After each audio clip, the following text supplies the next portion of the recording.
Bonjour, bienvenue dans ce dernier exemple simple de résolution des triangles. Simple, faut le dire vite, hein, c'est le cas ambigu. Alors le cas ambigu est un peu plus compliqué, disons qu'il ressemble au deuxième cas. On s'est donné deux côtés et un angle. Malheureusement, on n'a pas donné le bon angle. Alors qu'est-ce qui se passe quand on ne donne pas le bon angle?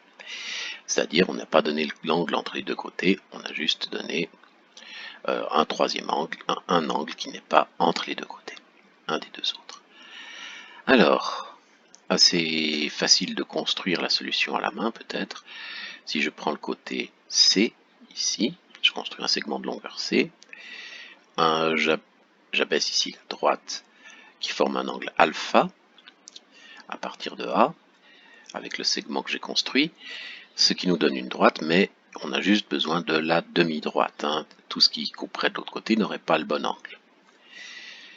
Et finalement, on prend le cercle centré en B et de rayon A, et ça nous coupe la demi-droite en 0, 1 ou 2 points, et on obtient donc 0, 1 ou 2 solutions.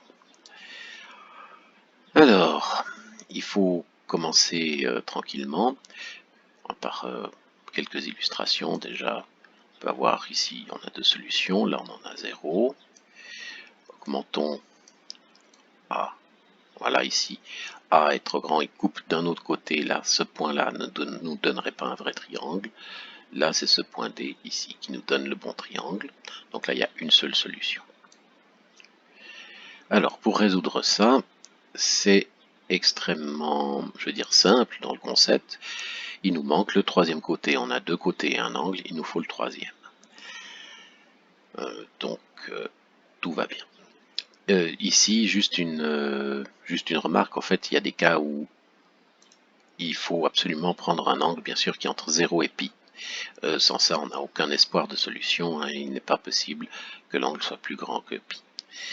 Et puis si alpha est nul ou pi ou alpha et pi, le triangle est dégénéré. Donc on va exclure ces cas-là. On va prendre un angle strictement entre 0 et pi. Alors, première chose, pour résoudre ce triangle, on sait que le côté qui nous manque doit satisfaire la loi des cosinus. Donc ici, c'est petit b qui nous manque, mais donc on va établir la loi des cosinus, mais on ne connaît qu'un seul angle, on connaît alpha, donc il nous faut la loi des cosinus qui concerne l'angle alpha. On la note, c'est a carré plus b carré plus c carré moins 2bc cos alpha. Alors ce qu'on ne connaît pas ici, c'est le côté b. Donc je vais juste la nommer x et nommer x le côté b de façon à voir apparaître cette équation de degré 2 qui nous attend. Alors ça revient à carré égale x carré plus c carré moins 2xc cos alpha.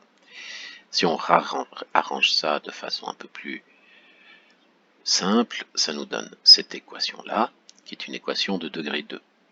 Alors je remplace par les valeurs, puis on obtient ceci. Cette équation de degré 2, donc, ses coefficients dépendent de a, c et alpha. Cette équation de degré 2, ici, a un discriminant. Ici, le discriminant est positif. Il y a peut-être deux solutions. On trouve les valeurs, les zéros de cette équation, les racines les solutions de cette équation, qui ne sont pas forcément les solutions du problème, mais on y reviendra. Donc on trouve ces deux solutions par les formules usuelles. Les deux valeurs sont positives, ça veut dire qu'il y a deux solutions. Et maintenant qu'on a nos deux solutions, on peut sans problème, une fois qu'on a un côté, le côté B, on peut appliquer la loi des cosinus pour trouver bêta et gamma, puisque la somme des angles vaut pi. Même chose pour l'autre solution, bêta, on le trouve par la loi des cosinus, et gamma suit. Donc là, on a deux solutions. Alors, il y a plein de cas bizarres. D'abord, prenons un discriminant, prenons par exemple C qui est trop petit. Alors dans ce cas-là, vous voyez qu'il y a une solution qui coupe de l'autre côté. Là, le discriminant était positif, est toujours positif, donc il y a bien deux valeurs possibles, mais l'une d'elles est nulle. Cette valeur négative veut dire qu'on coupe du mauvais côté du cercle, de la droite. Donc, on doit exclure cette solution, parce que l'angle en A n'est pas alpha, mais pi moins alpha. Donc, c'est pas le bon angle en alpha. Et donc, il n'y a qu'une seule solution dans ce cas-là. Et puis on peut résoudre, une fois qu'on a cette solution, on peut résoudre le triangle de façon usuelle. Autre cas, par exemple, si on prend un angle comme ceci, voilà. Là, mon angle est trop grand, en fait, pour ce problème. On coupe les deux fois du mauvais côté. Et donc, le discriminant ici, il est positif, mais les deux valeurs sont négatives. Donc, pas de solution. Revenons au cas où on a un discriminant positif. Voilà. L'autre possibilité encore, c'est bien sûr le discriminant est négatif. Là, c'est quand l'alpha est trop grand, c'est-à-dire le cercle ne coupe la droite nulle part. Donc il y a encore moins de raisons qu'il coupe la demi-droite. Donc ici, discriminant négatif, aucune solution. Et puis, on va essayer de faire apparaître d'autres petites solutions, d'autres cas un petit peu plus rares. Je vais prendre ici un angle qui correspond à un angle de 30 degrés, parce que c'est le plus facile pour dessiner dans ce problème. Alors, prenons un angle de 30 degrés. Voilà. Je vais prendre C1 qui égale 5 et A égale 2,5. Alors, qu'est-ce qui se passe dans ce cas-là? Si vous regardez bien, ici, le discriminant est nul, c'est-à-dire la solution est double, il n'y a qu'une seule solution. Cette solution, il faut encore vérifier qu'elle est bonne. Alors, cette solution est positive, et on obtient ici, dans le cas particulier, un triangle rectangle, donc bêta, c'est un angle droit, et donc gamma est un angle droit, et bêta est facile à déterminer. Quand la solution, si on prend maintenant un angle de 150 degrés, ici aussi, on obtient une solution unique pour l'équation, mais cette solution est négative, et donc il n'y a pas de solution dans ce cas-là. Donc si le discriminant est nul, il n'y a pas nécessairement de solution non plus. Il faut vérifier que la solution est positive. Dans un cas encore différent, prenons par exemple un triangle isocèle.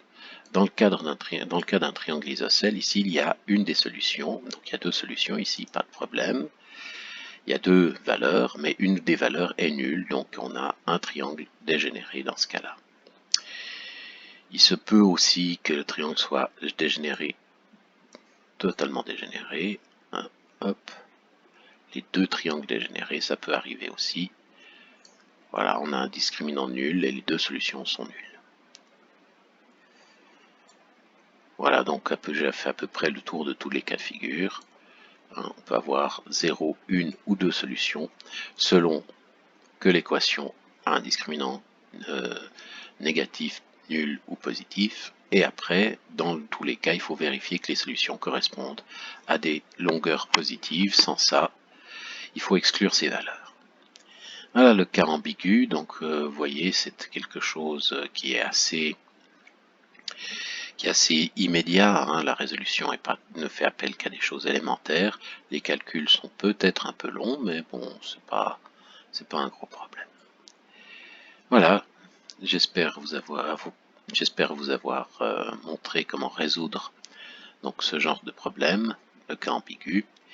Et si par hasard donc vous avez un souci avec ce cas ambigu, n'hésitez pas à mettre des commentaires. Là, j'ai essayé de voir tous les cas de figure, mais bon, peut-être qu'il y en a un qui m'a manqué, je crois pas.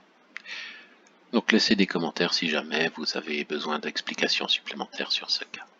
Bonne journée, au revoir.